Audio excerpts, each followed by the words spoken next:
And right now, do we have something super colossal, fantabulastic, and scoobly-oobly for you? Our next artist has been, I can remember it well, down at White Bay, Grey Bay, Mort Dock, up and down the length and breadth of the country, Australia's loudest what's happened? Rudest comic. He made Rodney Rude look like an old woman. He does, you know. He has been, at various times, a tumescent lamppost. He has been a telegraph pole with delusions of grandeur. He thought he was the Pope. He is still one of Australia's most contentious comics. Please welcome Sandy Goodman as Austen Tayshus.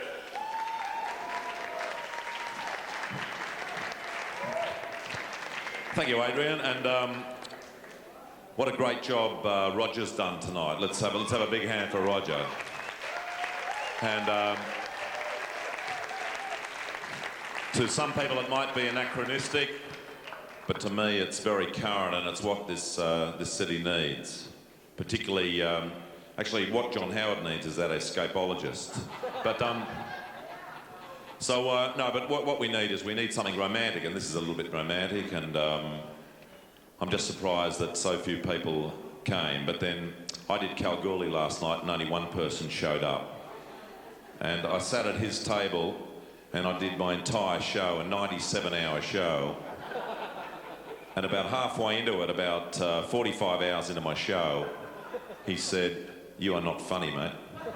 And I was there for another 90 hours, and it was the funniest thing I've ever done. So, now the subtlety was probably not, probably lost on this crowd, because this is not a bright crowd. This is a fairly, it's a fairly dumb crowd. But I'm only joking. No, this is a very, very smart crowd. But a lot of people didn't come tonight because they don't appreciate the romanticism what Roger's trying to do here. And sorry? See, now that's an Australian attitude. But how can you complain? You've had fucking Rumpelstiltskin. You've had an escapologist, and now you've got a comedy superstar. You're a bit young to be in here, mate. How old are you? It's 14. Are you? Have you got a gun?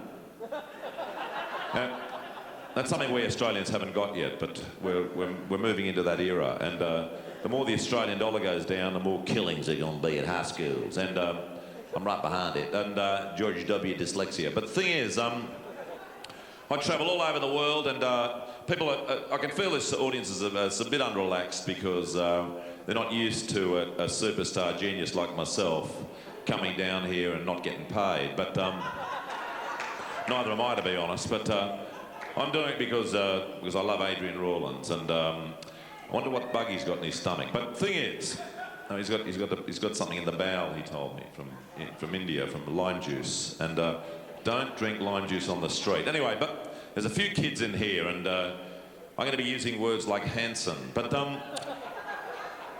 the thing is that I travel all over the world, and I don't know if people here.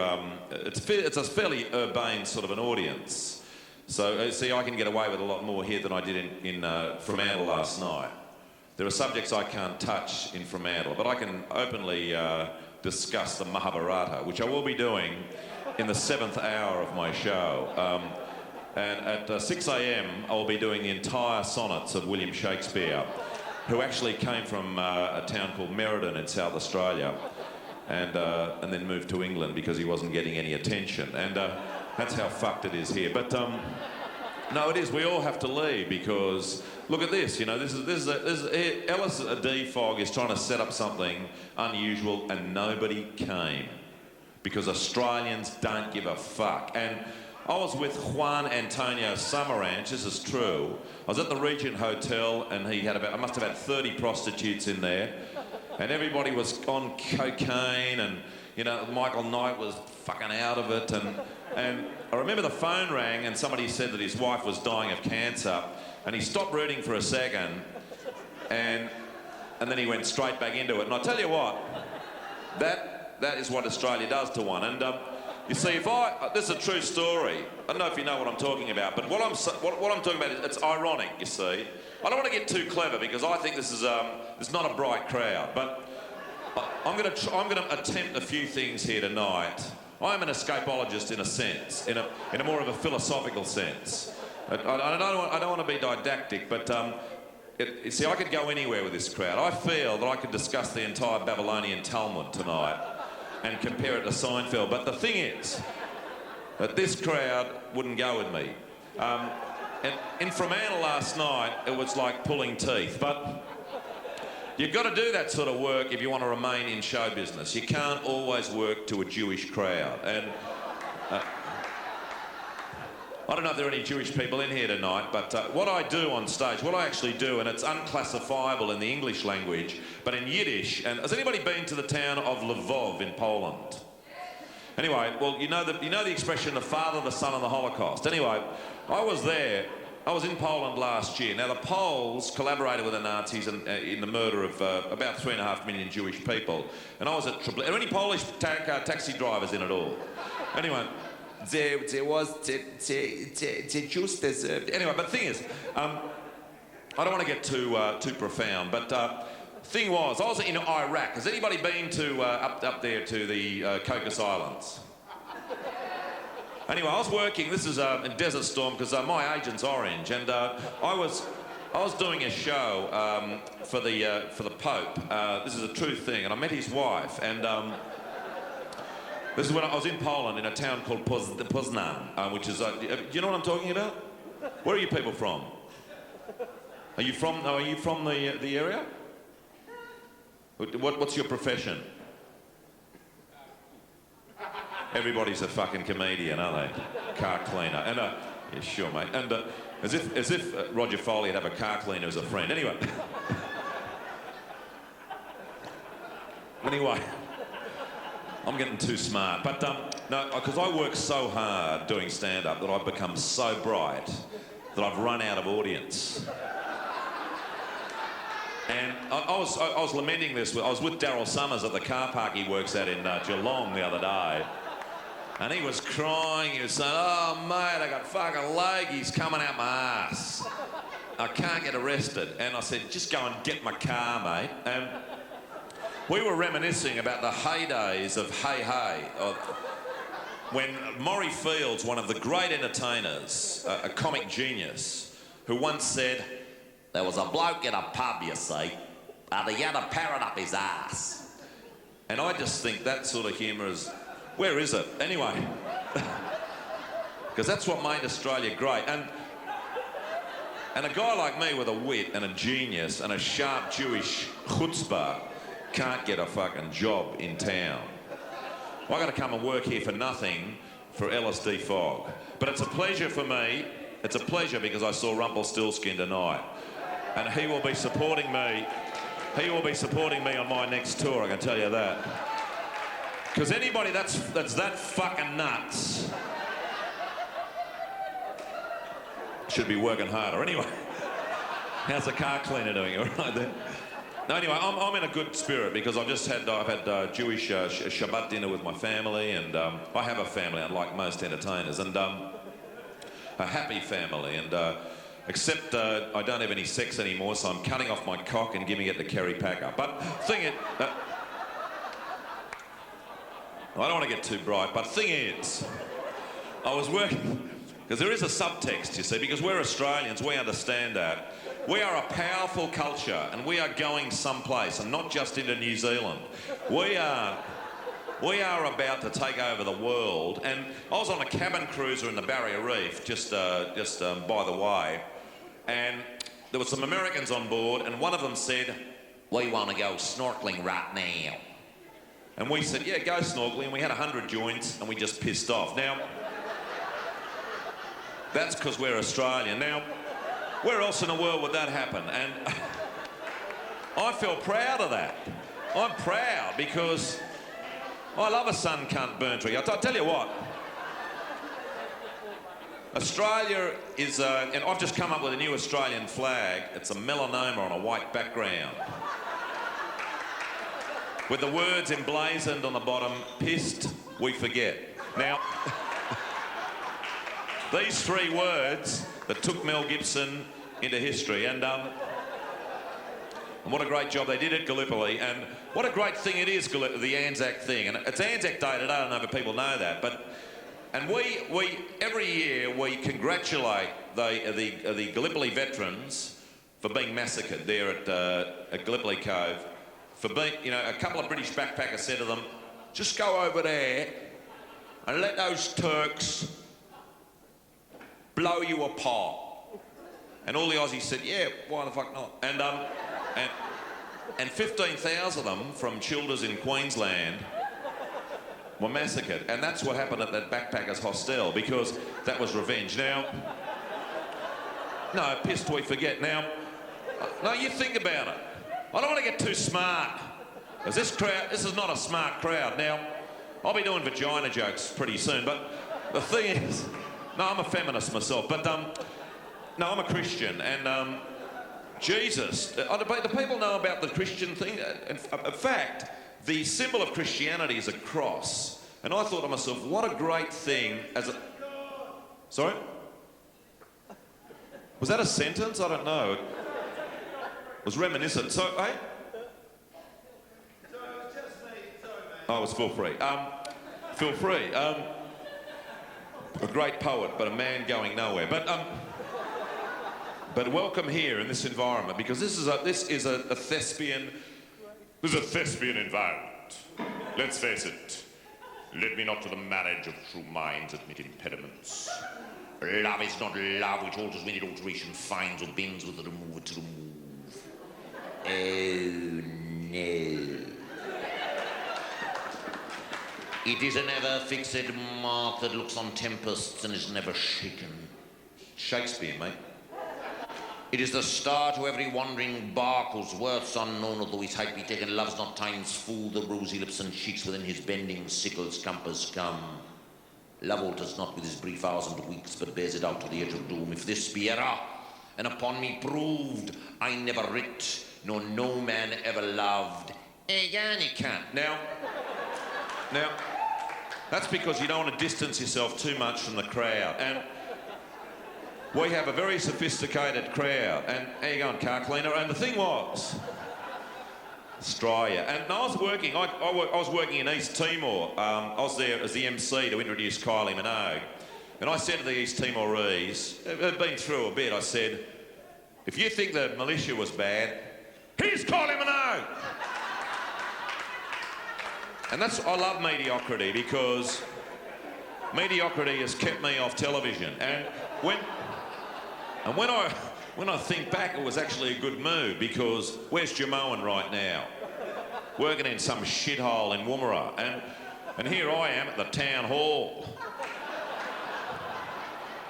I've got a future, and these people will all fucking disappear because I stayed off the box. Isn't that right, mate? You're just a kid, but one day you'll understand what I'm talking about. And you'll think, what a genius. But the thing was, I was working in Iraq. Now, Iraq is a fairly laissez-faire, fairly flexible sort of feminist sort of an organisation. And I was working at the Baghdad Comedy Store, which is right on the Salman Rushdie Boulevard there, in the middle of Baghdad. And it's actually called the I will blow everybody. I will kill Mahmoud. I will Mahmoud. I will America. I will kill America. Mahmoud. I will throw stones. Mahmoud at the Hajj. Mahmoud. Comedy workshop. Anyway, I come out, it's Lakemba, and there's thousands of Iraqi feminists there. It's just wild. It's Anzac Day. Now, Saddam Hussein, a benevolent dictator, not in the totalitarian sort of a sense, like a Mussolini or I don't know, Kim Beazley, but Smorgasbord Kim, as we call him. No, I was with Smorgasbord Kim, this is a couple of weeks back, at, the 80s, at Russ Hins's funeral at Sizzlers in Queensland. And there was a bloke there. He said he was the Minister for Tourism. He was a bloke called Ivan Milat. Now, this bloke This bloke, Russ Hins, has got a granddaughter. This is true. Her name is Christy Hins, and she is gorgeous. And I was out with her the other night, as I do, and so I hang out only with supermodels, and because I'm a feminist, I think. And I thought to myself, one day this girl will look like Russ, because that's genetics. And, you know, you can clone who you like, but eventually this beautiful supermodel is going to turn into a fat fuck. Now, sorry, and I'm on Prozac. Anyway, but the thing is, now you've got to be when you do shows like this, but the thing is, Fremantle was good. The people were laid back. You know, it didn't matter what I said. I could use language. And but here, people pretend Australians don't use language, and people speak differently. I mean, we're the descendants of the English. And what the English did was they went to every country in the world and they murdered the indigenous people. Then they had a tea party and said, "Oh, we're so civilised, really." And then when they arrived here, the Aboriginal people met them down at up there at La Perouse, up there at Botany Bay, up there at the on the Tweed Heads, and the Aboriginal people gave the white man alcohol because they had been brewing it for about 120,000 years, and they called it Dreamtime. Now, you go to any pub. Is anybody here having trouble keeping up? Because about 20 years from now, you'll be walking around Simpson Desert, you'll burst in laughter and think, what a fucking top night it was. And by then I'll be hanging out with Russell Crowe at Coffs Harbour. But the thing is, and there's an ambassador for us, Russell, what a top bloke, and what a top guy. And I know Russell very well, and he's a pugilist. Do people know that word here? No. I feel inhibited in this crowd because I can't really expand my work. The crowd's holding me back. This is not a smart crowd. This is a crowd that got in for $40 and are expecting escapology and Rumpelstiltskin. Let me tell you, Rumpel's coming back for 16 hours when I finish at 7 a.m. But the thing will be, and I'm a Christian myself, and Jesus was crucified. I don't know if people have got the videos, but Jesus. And I thought, what if Jesus had been put to death on an electric chair? Every Christian will have to wear an electric chair around their neck. And instead of being called Christians, they'd be called electricians. Are you Christian or Catholic or something? Because you're not really enjoying yourself at all. Are you finding it a bit scatological, or it's a little bit too much? You're a car cleaner's wife, is that it? What are you into? Carburettors, are you? No, what? No, what really? You're not enjoying yourself very much, are you? What sort of humour do you like? Barry Humphries, or are you the son? Nah. Bananas in pyjamas. That's all pedophiles. Anyway, the thing is, no, there's a secret satanic message coming through there. And if you slow it down, like I did with the JFK footage, you can see John F. Kennedy shoot himself. But the thing is, now that's a theory that hasn't been exploited, but I was in Poland, this is last year, and there's a lot of children in here, and I don't feel inhibited because it's Australia. And, they grow not old as we all have grown old. Age shall not weary them, nor the years condemn us. I'm going down on my son and daughter in the morning. We shall remember them. Pissed, we forget. And that's because, as a feminist, I was out at Ayers Rock when they built the rock. This is a true story. I was out there in the 70s when the Italians from the hydroelectric scheme were seconded by the Aboriginal tribe. And I got a mate called Jackie Chan. Now this bloke, he's a world-renowned gold medal box kicker, and he's also in touch with the Paralympians who have to give their medals back. And it's a very sad thing to come into a house where people have no legs and say, "Give me that fucking medal back." Now, I don't want to go on about that, but this crowd can take it because I can sense that there's an ideological sense in here, and that's why I'll be doing a lot of Allen Ginsberg's Howl. I'll be doing that a bit later on when I do the entire screenplay of 2001 in Yiddish. And that's because of chutzpah. That's what I do. Chutzpah is when you kill your parents, you throw yourself at the mercy of the court because you're an orphan. And I'll be doing a bit of that. Do people understand that at all? Anyway, this Aboriginal bloke said to me, Austen, about 400 years ago, I had a big house at Tamarama. All day long, I was smoking the ganja. Now the white can't come out here. I live in Mudgee with flies coming out my ass. And then he said, Then he said, don't you like the word tamarama? Anyway, then he said, that Pauline Hitler, that fish and chip shop, that's built right on top of a sacred site. 40,000 years ago, there was a pub there. Now, in a lot of other places, that gets a laugh, but in here, there's a lot of precious people. There's a lot of wankers in here. I'm trying my best. I'm not getting paid. I've had to drive in from Vaucluse. Got a big house on Aboriginal land. But he's a benevolent landowner, that bloke. We only have to pay rent every couple of years. You know, Waverley Council, they really hassle you. But the thing is, I was in Poland and I was actually there looking for property that the Poles stole from our family during the Holocaust. And I bumped into the Pope's wife, like I said, and she asked me if I would introduce the Pope when he did his big tour out here, the How Deep Does a Catholic Tour? And that was in 1995. It was supported by the Kinkoppel Convent there. And Jack Thompson and the whole team and the whole Spy Force thing. But the thing was, there's a lot of things that I'll be talking about that the audience will miss, but about 6 a.m, everything will become very clear. For the people who are into Italian neo-realist cinema especially, because I'll be discussing the work of Jean-Luc Godard and how it relates to life at Palm Beach for Albie Toms. Now, the thing is, no, because Albie and we all go back to Arthur's in the 1970s. We all used to sit around there and smoke joints with all the people that left, all the expatriates like Brian Brown. Brian Brown, one of our great Australian actors, just left.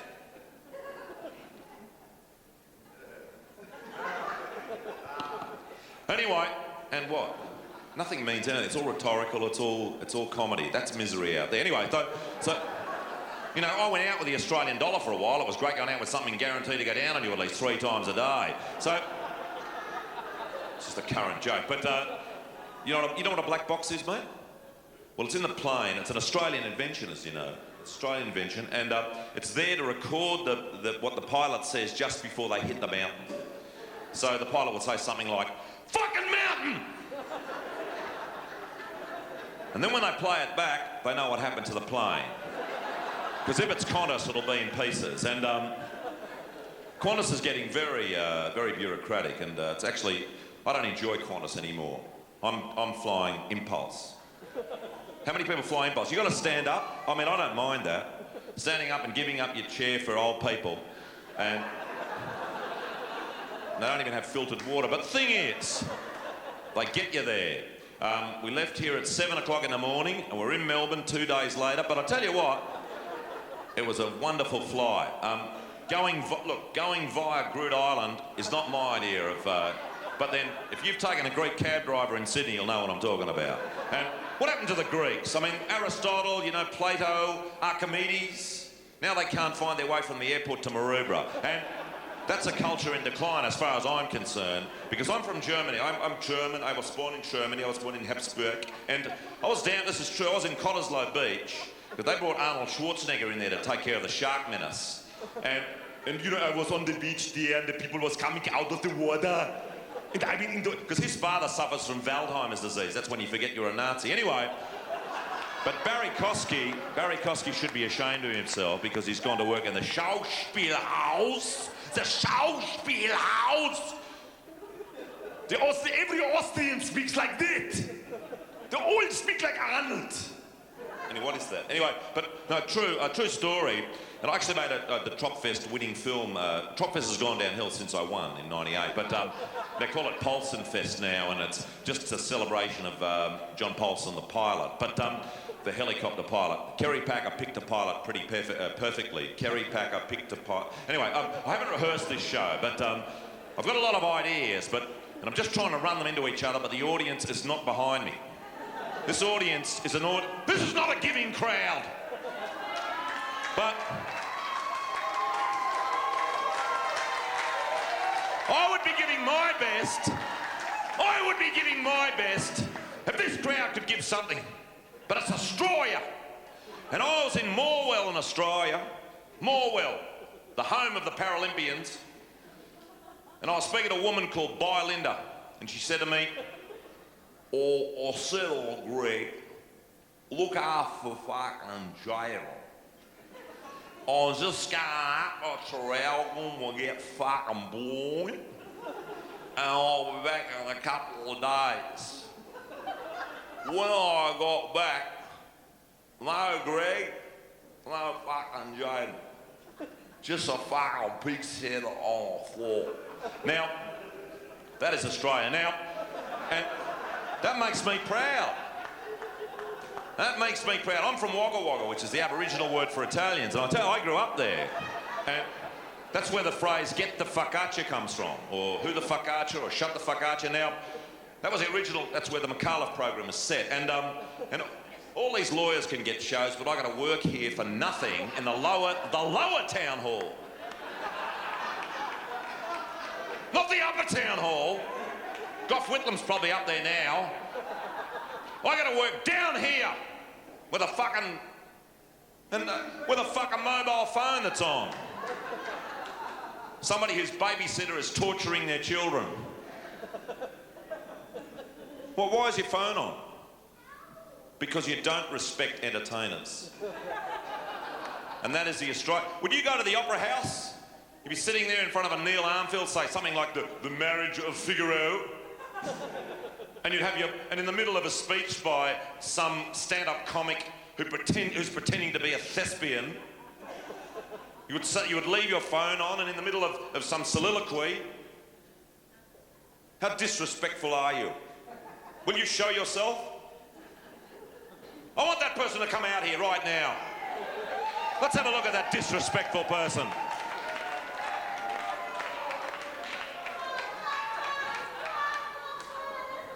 Hello, mate. How are you? There you go. And that fucking look is out, mate. Anyway, but that is so out. Anyway, but are you from Byron? Are you a feral man? Good on you, mate. Anyway, so I'd like to tell you what happened. See, the Pope came to Australia, and have I got some more time, or should I leave? I don't know. No. No, I think I should leave because Rumpelstiltskin's coming back. Don't be unkind. I'm going to have him supporting me all over the place. He told me he'll do 16 hours. Sorry, what? Who said get off?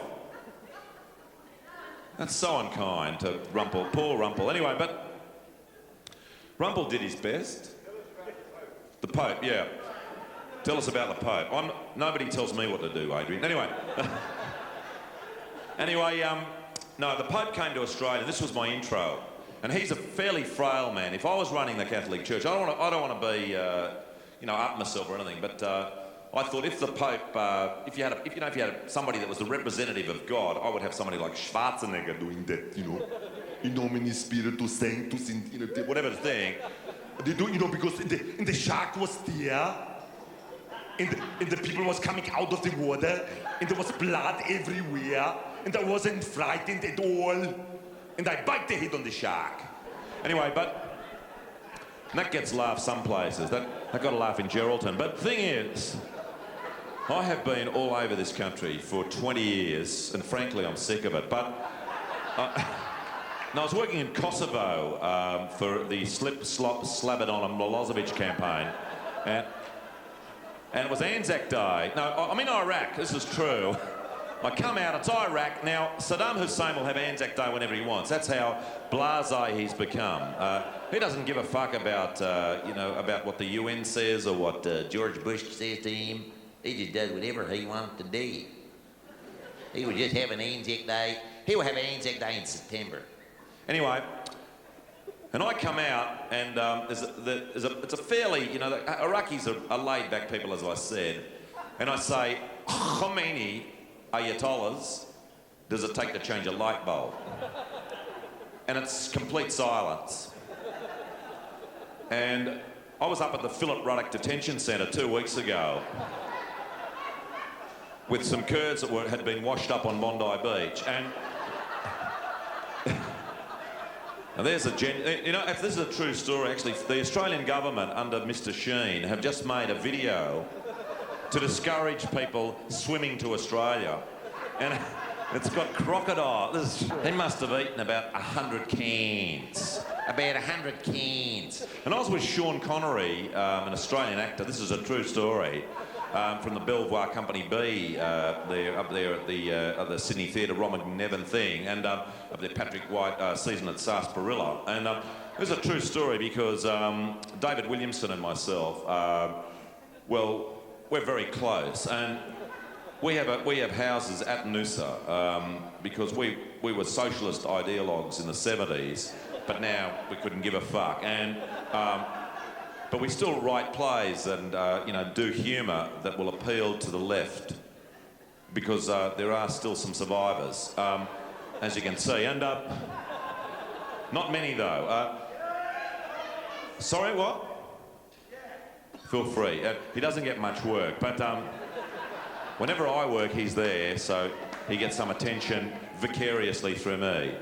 Do you know what vicariously means? No, because this is a fucking dumb crowd, but I'm a feminist myself, and I was doing a show with a feminist, this is a true story, up at the Park Hyatt Mercure Novotel there, all seasons at Darling Harbour there, at the Hilton, Sheraton on the Park, and it was Anzac Day, it was last March the 17th, which is tomorrow actually, it's the anniversary, and I came out, there was about 1,000 feminists in there. I don't know if people have read much of Germaine Greer, or Naomi Wolf, or Gloria Steinem, but when I studied Jung, and Freud at university, because I thought psychoanalysis would be a good entree into stand-up. It was a mistake, but although some crowds, I mean, why would you bring your kids to something? This is X-rated. This is beyond romper stomper. This is worse. Have you seen Hannibal? Did you see Hannibal before the R rating? No? Hannibal. Not the guy with the elephants, mate. It's a video game. Hannibal the Anyway, I don't know, are there any feminists in the crowd at all? Because I love that whole feminist thing, and that's why I've been a constant supporter of the feminist movement since political correctness was introduced in Australia by Richard Neville in, what year was that? Anyway, but I think he's still on about it, but, and good luck to him. But I came out, and there was 1,000 feminists in the crowd. I had a T-shirt which said, "I love every bone in your body, especially mine." Now, immediately, I had them on side, and I said, well, how many feminists does it take to change a light bulb? 2, one to change a bulb, and the other to suck my cock. Now, it starts to build from that point.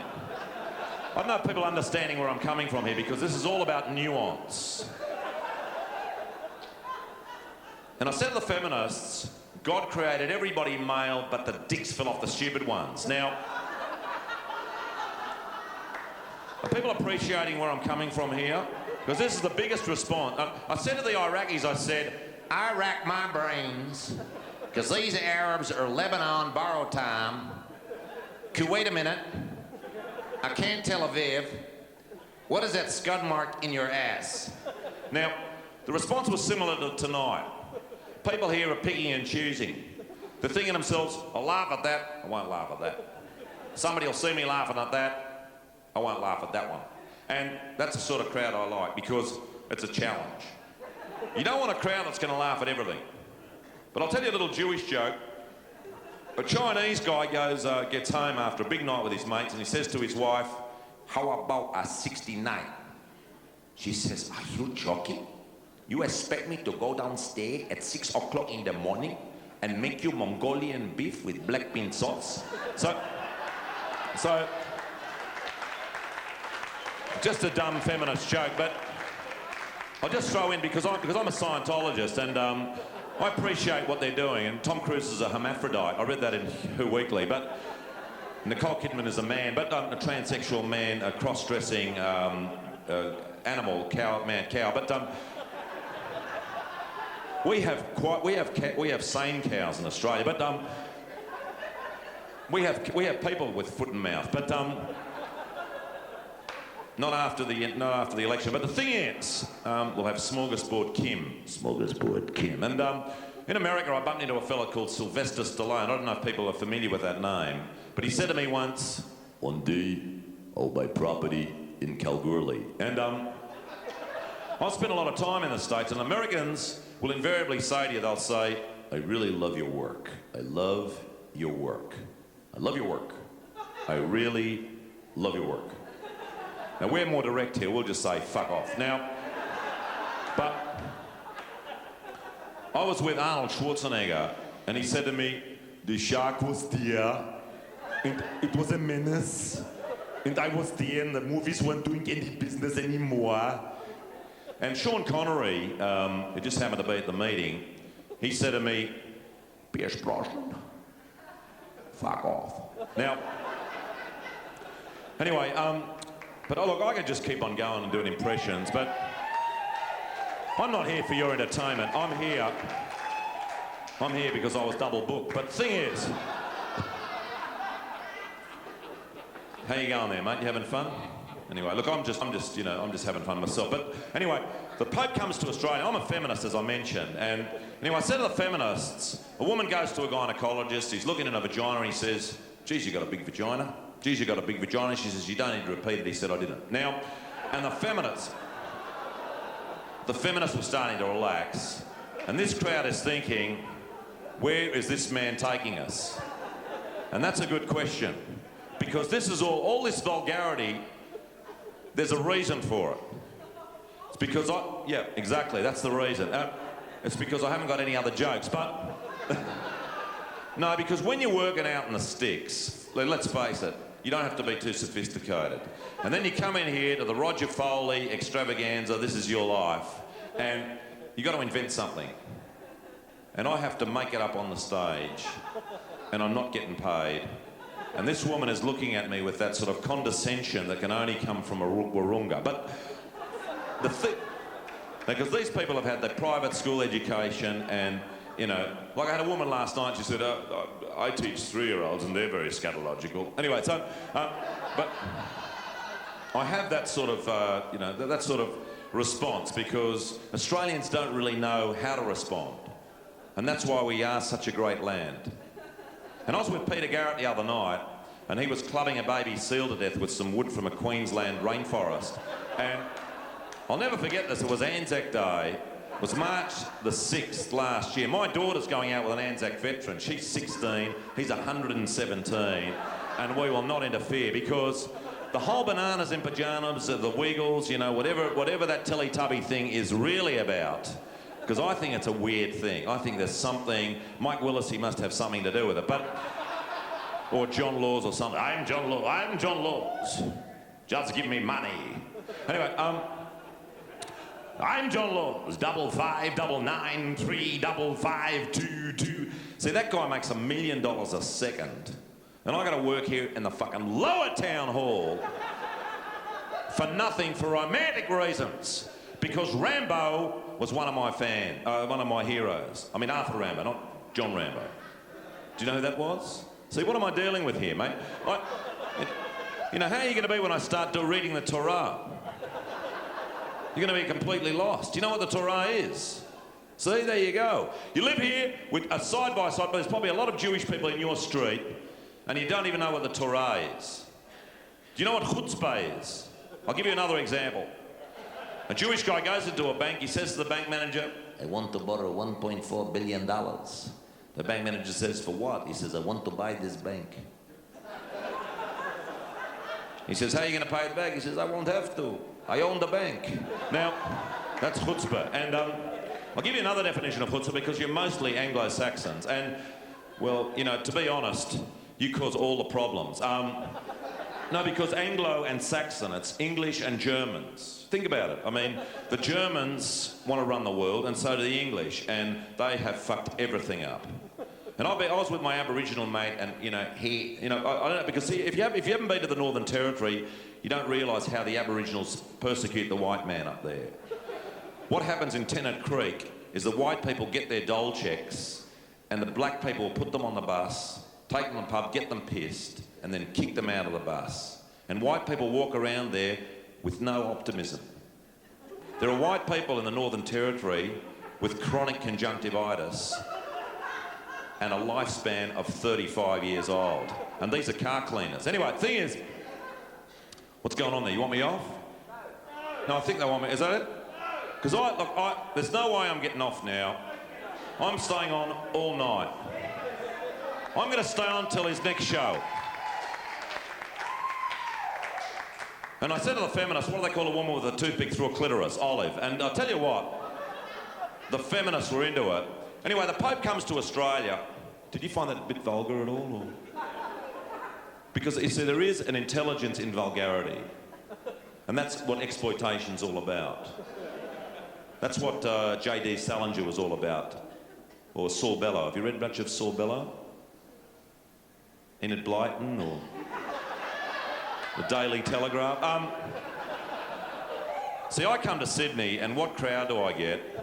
A fucked crowd. But anyway, I'm doing my best. Do they want me off here? No, Roger, do you want me to finish? Because there are other people that want to come on, I think. No, I have to let other people on, don't I? Yeah. Oh, well, I do the Pope thing for Adrian, I'll go, all right? Now, the Pope routine goes for 4 hours, though. It's a very long routine. I mean, it's all in Latin. In ancient Latin, not in modern Latin, from Scots or Cranbrook. But that's it. Kerry Packer picked a pilot pretty perfectly. But thing is, banana, zipper jump. Anyway, thing is, the Pope comes to Australia. This was my intro for the Pope. Ladies and gentlemen of Australia, make him welcome, please, the fucking Pope. And the Pope comes out on stage looking like a tic-tac in that Pope-mobile. And he steps up to the microphone, he says, "G'day, how yous bastards going? Getting any? Stone the crows. Am I bagged after my trip from Dagoland? I don't want to piss in your pockets, but I'm as happy as a pig in shit.